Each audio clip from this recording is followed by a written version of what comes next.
Senator Romney, you've called me a treasonous liar simply for stating the fact that there are over 25 U.S.-funded biolabs in Ukraine, which, if breached, would release and spread deadly pathogens across the United States and the world, and therefore they must be secured so that we can prevent any new pandemics from occurring.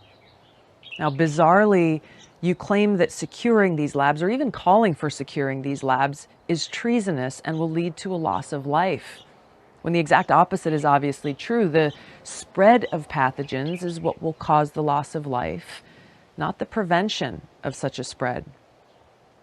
So, Senator Romney, please provide evidence that what I've said is not true and treasonous. And if you cannot, you should do the honorable thing: apologize, resign from the U.S. Senate. Evidence of the existence of these biolabs in Ukraine, their vulnerability, and therefore the need to take immediate action to secure them is beyond dispute.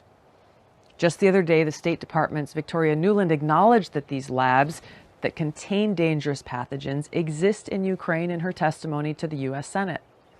Ukraine has biological research facilities, which, in fact, we are now quite concerned Russian forces may be seeking to gain control of. So we are working with the Ukrainians on how they can prevent any of those research materials from falling into the hands of Russian forces should they approach. In a Pentagon fact sheet dated March 11th, there are numerous statements that both directly and indirectly confirm the existence of these biolabs.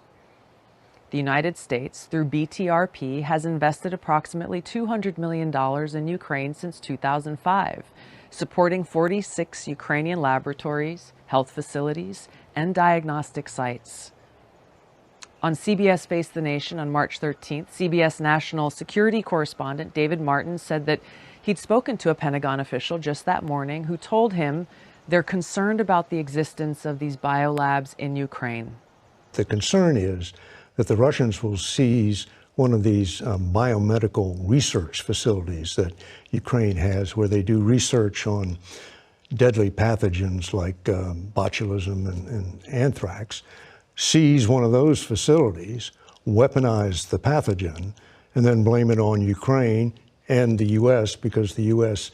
has been providing support for some of the research being done in those facilities.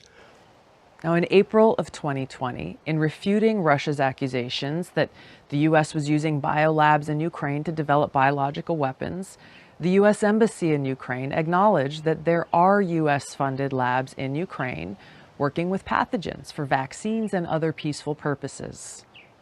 In a CNN fact check on March 10th, 2022, there are U.S.-funded biolabs in Ukraine. That much is true.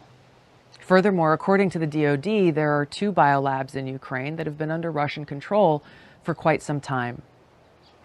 Russia illegally took possession of 2 Ukrainian-owned laboratories that BTRP upgraded in 2014 and continues to deny Ukrainian access to these facilities. So, Senator Romney, you have a choice. Out of pride, continue to deny the truth, or admit that you're wrong, apologize, and resign. Aloha, and remember that without the truth, we can be neither safe nor free.